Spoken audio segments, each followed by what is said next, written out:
அன்பானவர்களே, எப்படி இருக்கிறீங்க? கர்த்தர் உங்களை ஆசீர்வதிப்பாராக. தேவனுடைய பிள்ளைகளே, ஒவ்வொரு நாளும் உங்களை எவன்லி வாய்ஸ் மூலமாக சந்திப்பது மிகுந்த மகிழ்ச்சி.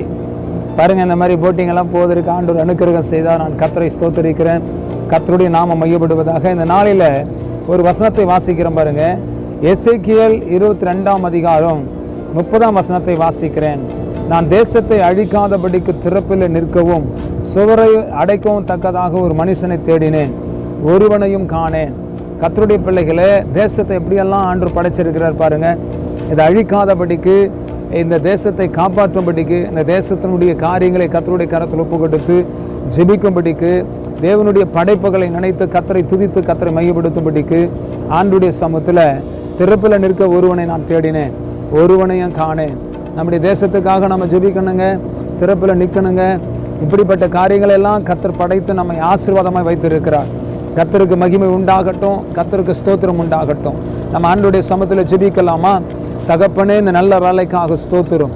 ஆண்டவரே, இந்த நாளில் திறப்பில் நிற்கவும், தேசத்தை அழிக்காதபடிக்கு ஆண்டவரை திறப்பில் நிற்கவும் சுவரை அடைக்கவும் தக்கதாக ஒரு மனுஷனை தேடினேன்.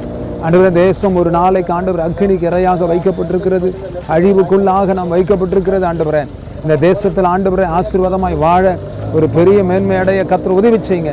இந்த கரத்தில் ஒப்பு கொடுக்கிறோம். ஆசீர்வதிங்க, பலப்படுத்துங்க, நாமத்தை மையப்படுத்திக் கொள்ளும். தொடர்ந்து நீ நடத்துங்க, அற்புதங்களை செய்யுங்க. இயேசு கிறிஸ்துவின் நாமத்தினால் ஆசீர்வதித்து ஜெபிக்கிறோம். இந்த கரத்தில் ஒப்பு கொடுக்கிறோம். அற்புதங்கள் நடக்கட்டும். ஆசீர்வதிங்க, பலப்படுத்துங்க, உடைய நாமத்தை மையப்படுத்திக் கொள்ளுங்க. இயேசுவின் நாமத்தில் பிதாவே, ஆமென், ஆமென். God bless you. கர்த்தர் உங்களை ஆசீர்வதிப்பார். ஆமென், ஆமென்.